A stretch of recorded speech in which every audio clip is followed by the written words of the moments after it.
During the budget hearing last year ng Committee on Finance, dalawang Bugatti Chiron na nag-viral sa social media dahil pag-alagala ito sa mga kalye. Pinakamahal na sasakyan sa buong mundo na nagkakalaga ng $3 million kada isa. Ulitin ko po, $3 million kada isa. Kami na pong nangyari mula nung araw na yon. Panoorin po natin video. Bugatti Chiron. Yung backup niya, G63 Mercedes Brabus. So, chinek ko po yung presyo ng Bugatti Chiron. That's $3 million ang tag price.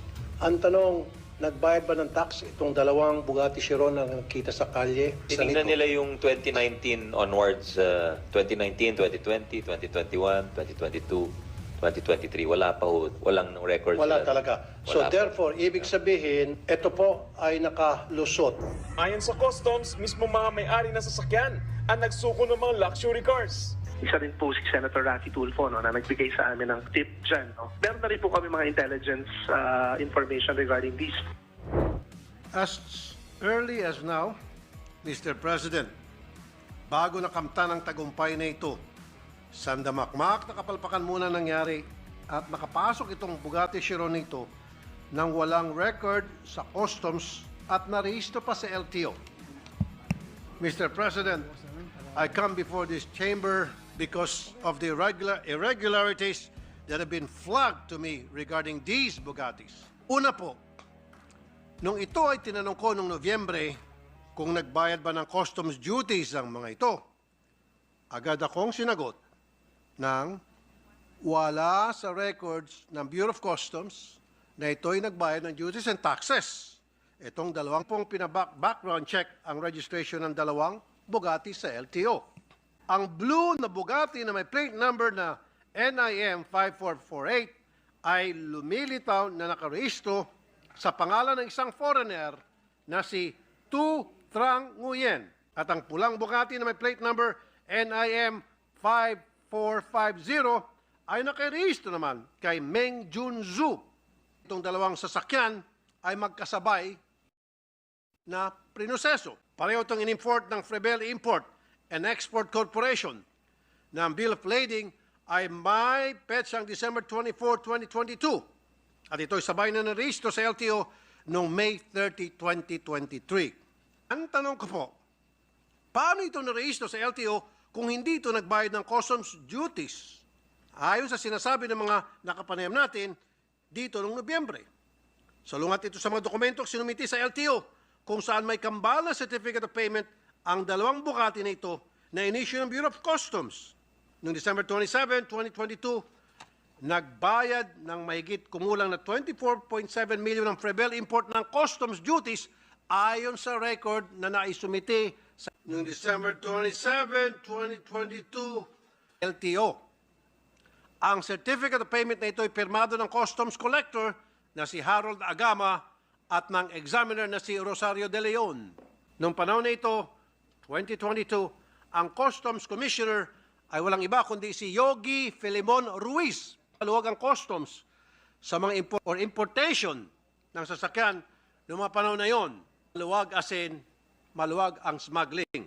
At sino naman itong si Yasser Abbas na Director Services ng Bureau of Customs? Sa kanya dumadaan ang pag-approve ng mga pumapasok ng mga sasakyan. Ano ang nangyari dito? Ayon sa kaduda-dudang certificate of payment na sinabit sa LTO, 24.7 million lang ang binayaran ng kada Bugatti owner. Pero kung i-compute ito, mahigit 207 million kada Bugatti ang estimated duties and taxes na dapat sana nakolekta ng gobyerno. Ibig sabihin, naluging gobyerno ng 183 million pesos kada sasakyan. Total of 366 million pesos ang nalugi. Ang taong bayan dito. We have to implement already the National Single Window Program. Itong customs, they keep on delaying it sapagkat sila ay kumikita dito. Napakamakapangyarihan po nitong mga Bugatti owners. May galamay sila sa napakalaming ahensya ng gobyerno. At ayon sa isang article, itong si Trang Nguyen na isa sa mga may-ari ng Bugatti ay isang insidente ng na-involve siya na isang Ferrari F8 pumasok sa EDSA bus lane. Ibig sabihin, marami pong exotic cars itong taong ito. Ano ba ang trabaho o negosyo nito sa Pilipinas? Kung legit na ito ay may trabaho o negosyo, nagbabayad ba ito ng buwis? Malamang sa malamang ay hindi. Dahil kung nakalusot ito sa customs na mahigpit ang pagbabantay nga, kung tutuusin, mas lalo pa sa BIR. Ilan pa kaya ang katulad ni Nguyen na may pribileyo sa customs, BIR, LTO at immigration? Mr. President, according to our Constitution, tayo po inatasang mag-evolve ng progressive system of taxation. Ibig sabihin, mas mataas ang kita, mas malaking binabayaran na buwis.